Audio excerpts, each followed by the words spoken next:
pipe Limelight est arrivée dans la boîte aux lettres ce matin. Voilà. Je l'ai commandé avec ça et ça. Donc, on va passer rapidement en plan serré pour que je vous détaille tout ça. Mais avant, je vais vous donner 2-3 petites infos sur Limelight. J'ai pris des notes. Les pipes Limelight, en fait, il y en a plusieurs sortes. Voilà. Celle-ci, ça sera la plus onéreuse. C'est la Purple Orchid, l'orchidée pourpre pour les Français, qui est à 129 €. Et après, ensuite, il y en a différents modèles. Il y en a 1, 2, 3, 4, il y en a 5 en tout. Et donc qui vont de 89 à 129. Donc celle-là.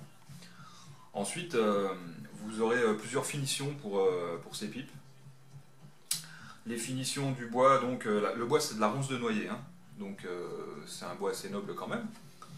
Vous l'aurez donc en laqué brillant, vous l'aurez en laqué mat et vous l'aurez en cire naturelle. Donc celle-ci, c'est le modèle cire naturelle.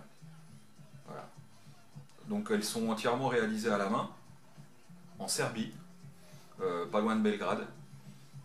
Donc c'est du matos ça prend un peu de temps pour les avoir entre le moment où vous les commandez et le moment où vous la recevez, il peut se passer 2 mois à peu près. Elle fonctionne avec des accus 18-350 uniquement. Bah ouais, vu la taille, c'est pas étonnant. Alors bon, bien sûr, il vaut mieux mettre de l'IMR dedans, comme c'est du full méca, il y a zéro électronique là-dedans.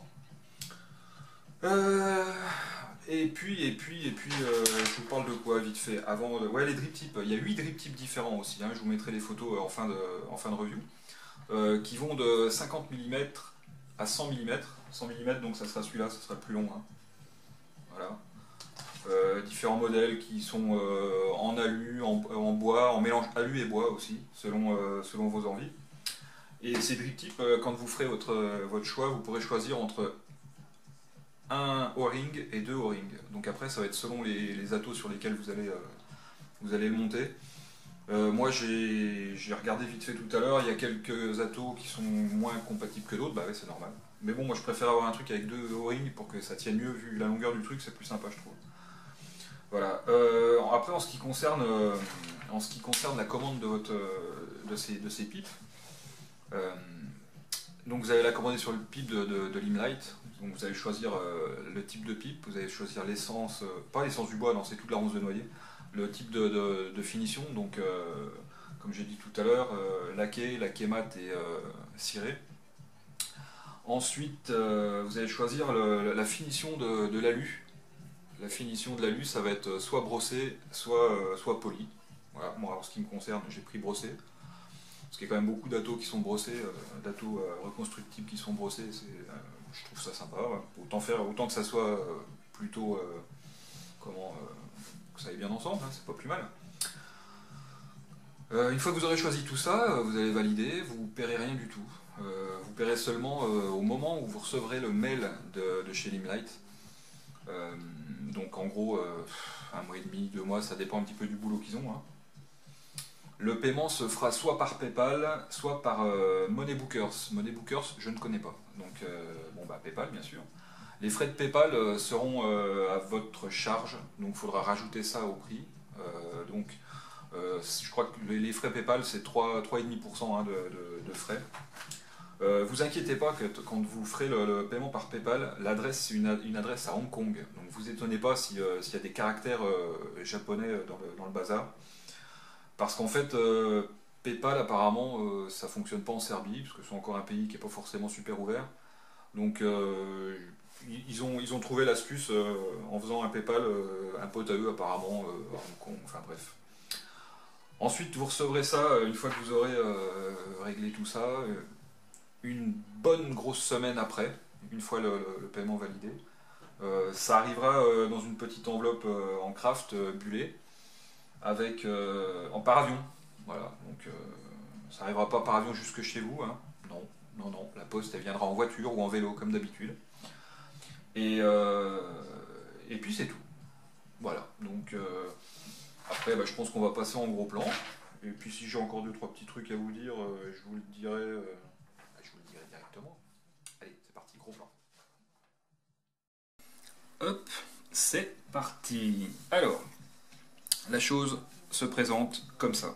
Donc moi le modèle que j'ai choisi, le modèle donc avec le drip tip en alu brossé, il est brossé jusque là.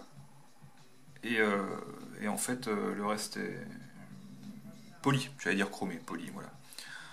Donc avec les deux rings, mise au point, on se dépêche. Avec les deux rings qui sont là, abracadabra, voilà. Voilà, donc pour mettre ça dans votre ato. Donc choisissez bien l'ato que vous allez mettre dessus pour pas être emmerdé. Ensuite, la pipasse. Voilà, la pipasse, elle est comme ça. Donc comme je vous disais, ça c'est le modèle. Donc ronce de noyer et finition cire. Voilà, je vais y arriver. Donc on voit bien les petits dessins qui sont dans le bois. C'est assez sympa. C'est super bien fini. Hein. Franchement, c'est du beau boulot. Ça vaut le coup d'attendre. Ça vaut le coup d'attendre. Donc elle est estampillée ici. Là, Limelight. Je vois rien parce qu'il n'y a pas super lumière chez moi. Voilà. Ce qu'il faut savoir donc, c'est que dans le premier modèle, donc de fin de l'année dernière, il y a toujours des trous d'event hein, dans les modes en cas de dégazage de batterie. Le trou d'event était placé sur le corps en bois du bestiau. Et dans la version, on va dire 2, le trou d'event se trouve ici. Alors, il y en a à qui ça va faire peur, parce qu'en fait, on se dit, bah tiens, si jamais la pipe dégaze au moment où on est en train de tirer une latte, eh ben, on va aspirer le jus qui est dans la batterie en fait. Franchement, je sais pas parce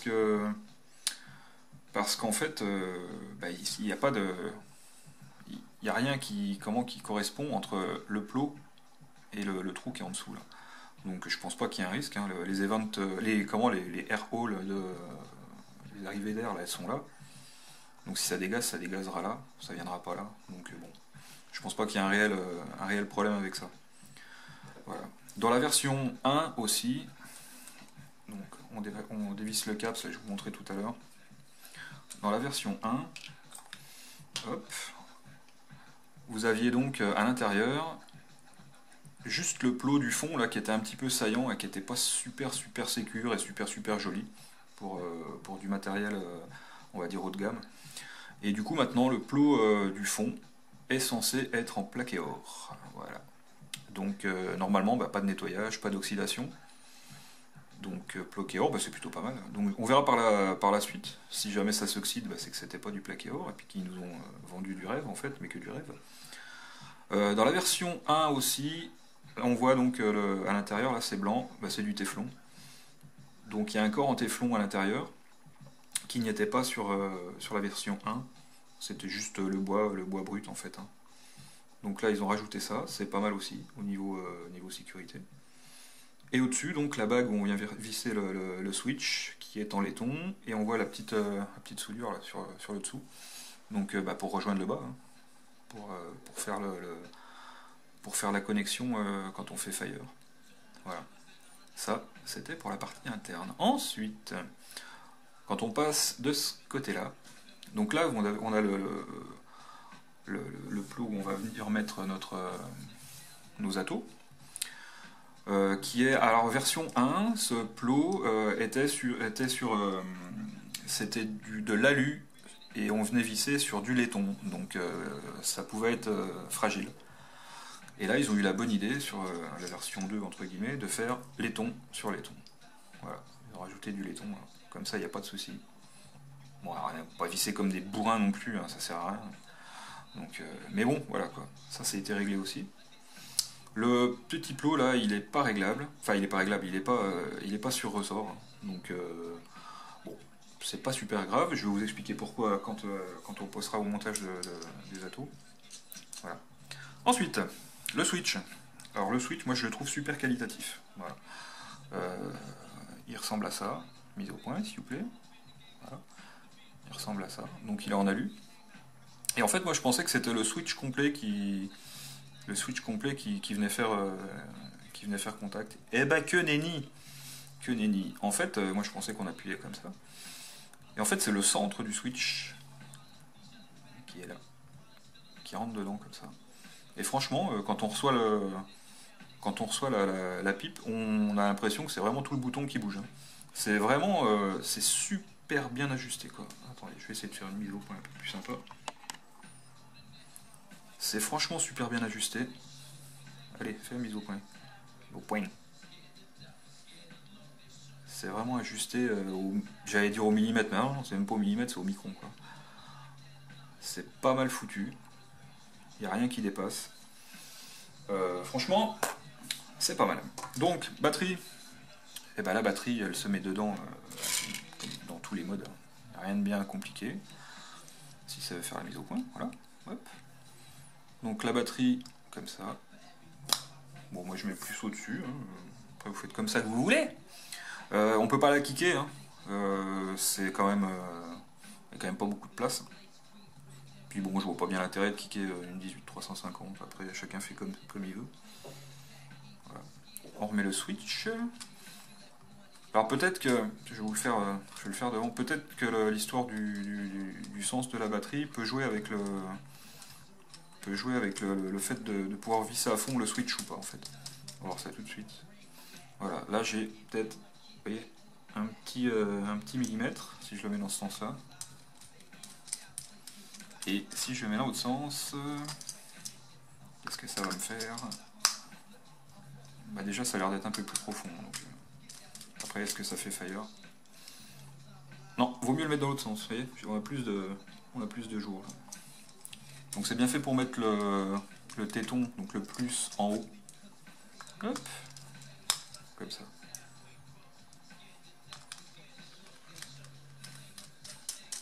Alors c'est pas scrunchy du tout, hein,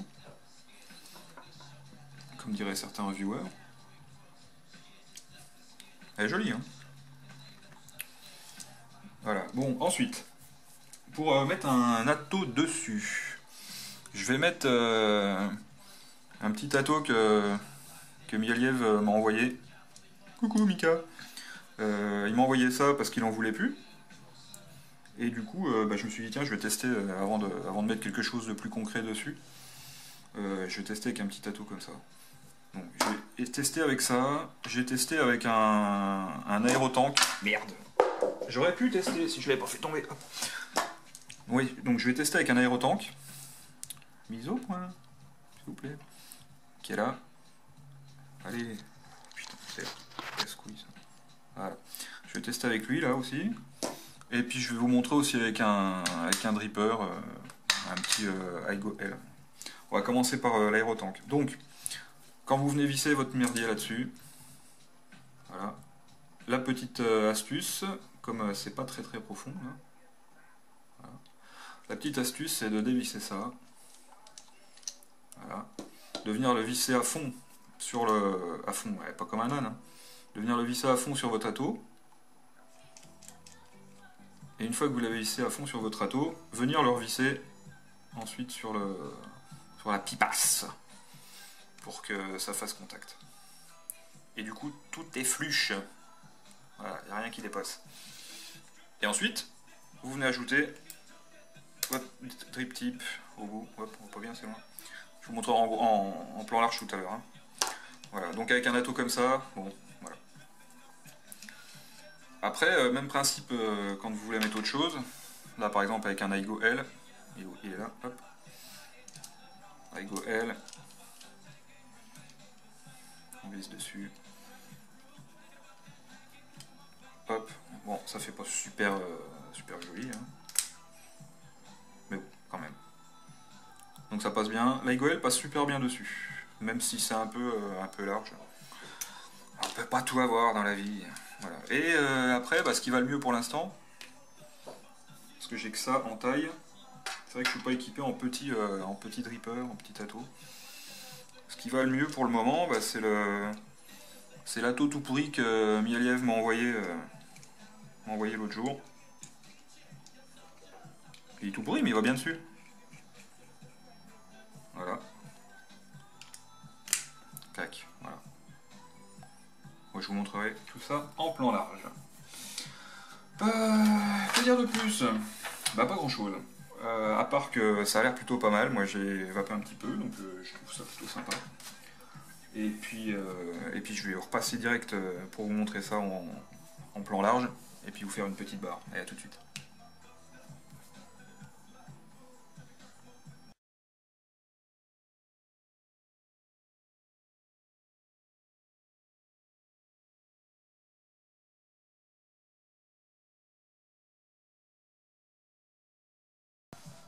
Allez, de retour.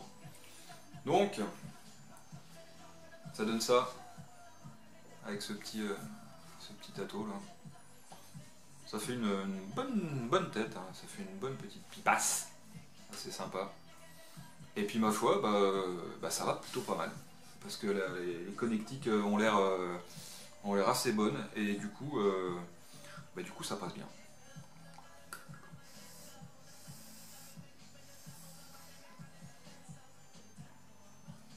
Ça fait une bonne vapeur.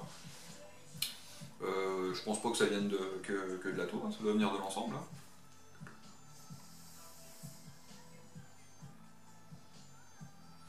Assez sympa. Franchement, beau boulot. C'est vraiment du beau travail. Bon, après, au niveau compatibilité avec les atos, donc c'est ce que je vous montrais en gros plan, ça va être un petit peu plus compliqué avec certains atos, comme par exemple, qui laisse t'enculer, celui-là. C'est le premier que j'ai pris tout à l'heure hein, pour claquer dessus, c'est un aéro. Et merde, un aérotank. Donc, comme je disais, hein, on le visse déjà sur la petite bague de la pipe. Après, on visse sur la pipe. Donc c'est moins dangereux que la version 1 puisqu'il n'y a pas c'est pas de l'alu sur du laiton. Et puis après moi avec mes deux rings là dans l'aérotank, en fait il faut vraiment forcer pour que ça rentre à fond. Pas à fond, puis ça rentre même pas à fond d'ailleurs. Et là voilà, j'ai un petit gap. Voilà. Donc c'est pas flush. Voilà. Mais bon, ça marche.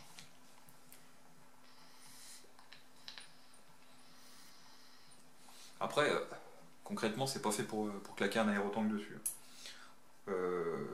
Faites ce que vous voulez. Hein. Si vous voulez mettre un aérotank, mettez un aérotank, hein, c'est pas un problème.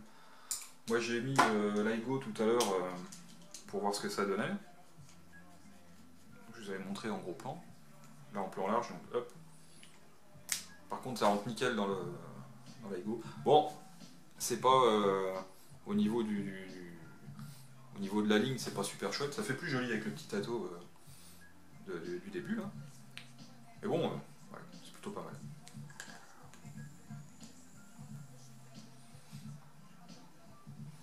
Et ça fait de la bonne vape.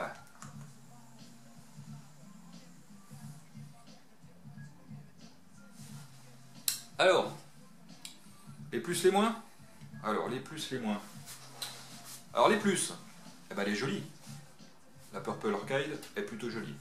Le plus, le Switch. Franchement, le Switch, c'est au micron, quoi. Il n'y a rien qui accroche. Hein. C'est vraiment super classe. Ça pourrait être plus flush, là, au niveau du bouton, si dedans on met... j'en ai pas sous la main, là. Si dedans on met des batteries sans le téton, là. Donc après, à choisir. Hein. Mais bon, voilà, hein, ça gêne pas. Qu'est-ce qu'il y a encore comme plus? Le fait qu'ils aient revisité un petit peu la version 1 hein, en mettant la connectique du fond en plaqué or, en changeant le trou de dégazage pour l'enlever du bois pour le mettre sur le corps en alu. La connectique, laiton au lieu de laiton alu, c'est important aussi pour que ça dure un peu dans le temps quand même. Et puis voilà, ça c'était les plus. Alors les moins, je vous le dirai plus tard, parce que je m'en rendrai compte en l'utilisant en fait. Hein. Là je l'ai déballé du carton, de l'enveloppe ce matin, et j'ai sauté sur la cam pour faire la review. Donc je pense que je ferai des retours dans d'autres vidéos pour voir comment ça évolue dans le temps. J'aurais bien aimé que le gravage n'ait pas que Limelight et qu'il y ait le numéro aussi, comme c'est des numéros uniques. J'aurais bien aimé avoir mon numéro, je sais plus lequel c'était moi, enfin bon bref. Ça aurait pu être sympa. Voilà. Bonne petite pipe, qui va pas mal apparemment.